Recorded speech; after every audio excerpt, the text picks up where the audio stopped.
What's up, everybody? It is the Best Buy Kids Movie. Today I want to do a quick video, quick discussion on The Crew 2 and let you know my early thoughts and opinions on this game. Now, The Crew 2, it's known for being able to drive across the country from California all the way to New York, or from New York all the way to Miami in one single playthrough. It's open world. It's very like a shared world experience. Now, me personally, after playing a couple times through The Crew 1, I wasn't really a big fan. I wanted to give The Crew 2 a shot and to see it for me, because sometimes I'm the type of gamer that I am not super competitive in some games, especially racing games. And I was like, this looks like a nice casual arcade game to try out. And thankfully, I was able to get my hands on it and try it out. But in essence, how good is The Crew and where does it excel? The thing about The Crew that makes it very intriguing or interesting is that it's a big playground, a complete big playground. It's like they took The Crew and said, you know what, we can go bigger, inspired by the Wild Run edition of the original Crew, where you went to off-road and got dirt bikes and whatnot. The Crew 2 offers you can ride on dirt bikes and off-road vehicles. You can even fly and race speedboats and stuff like that. And I thought that this is going to hurt the game because, one, I am not, and I complain about this in every video game I play, I'm not a fan of flying helicopters. So I didn't look at The Crew 2 as a car game. It does everything a bit average. I like riding the boats. It's not perfect, it's nothing new, but it is fun. I mean, I will do a lot of races in the boat because I like the way the boats control.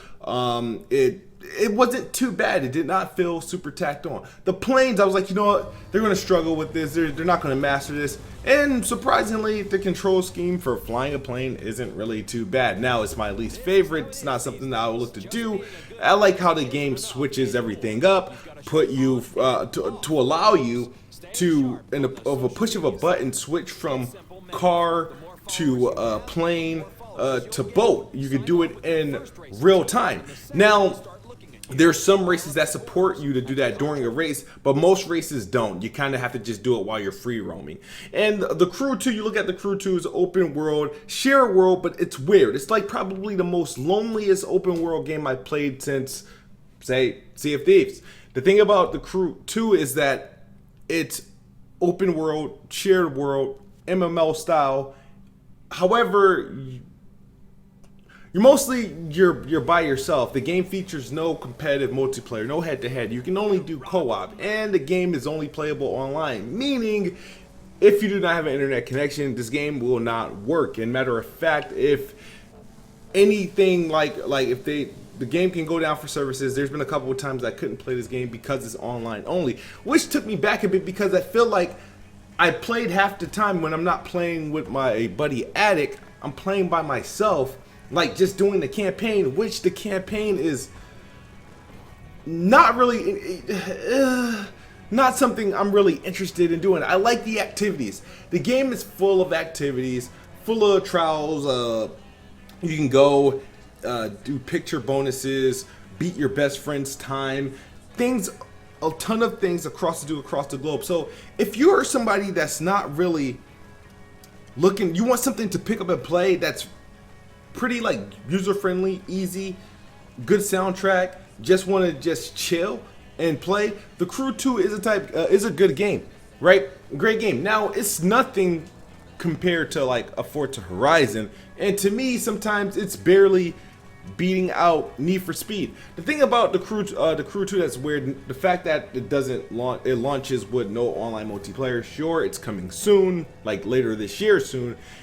It doesn't have cop chases. Now, all racing games do not need cop chases. I mean, of course, there's some of my favorite racing games doesn't have cop chases, but when you think about the first game having that and the fact that this game doesn't, it's just kind of really odd. Sure, there's cops in the game, not in cop vehicles, unfortunately. The opening sequence features cop vehicles, but they're not introduced, and maybe it's a later on DLC, maybe it's a part of an expansion, who knows, but they're not in the base game that we have available today.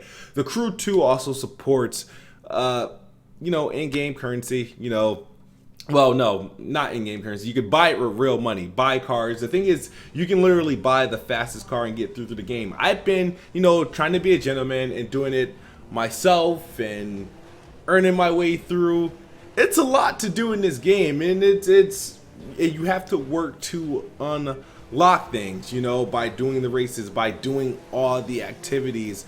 It's a lot to do. So, but the thing is, that I do appreciate about the Crew 2 is that I don't have to take it serious because the game doesn't take itself serious. There's a lot of flaws and errors in this game, but it's not really that big of a deal to me. Sure, the game looks good.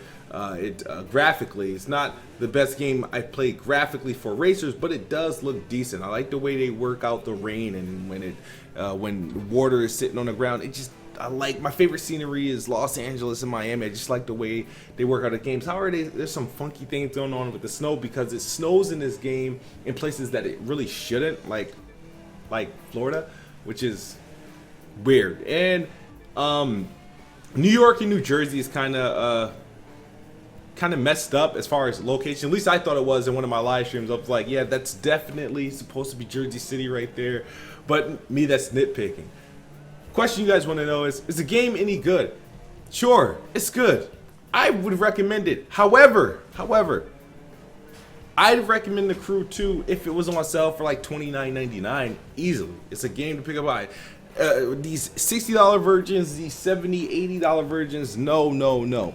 The game isn't really that serious to be dropping all this money that these gold editions and stuff and the season pass are going over. You can play the base game and you will enjoy it, but this is not a game that you're going to spend, crazy amount of hours unless you just love the Crew's universe. The Crew isn't the marquee racing game. It's far from the best racing game, but it is a pretty good game, and there is a lot to do. I wouldn't mind having my little cousins come over, play this game.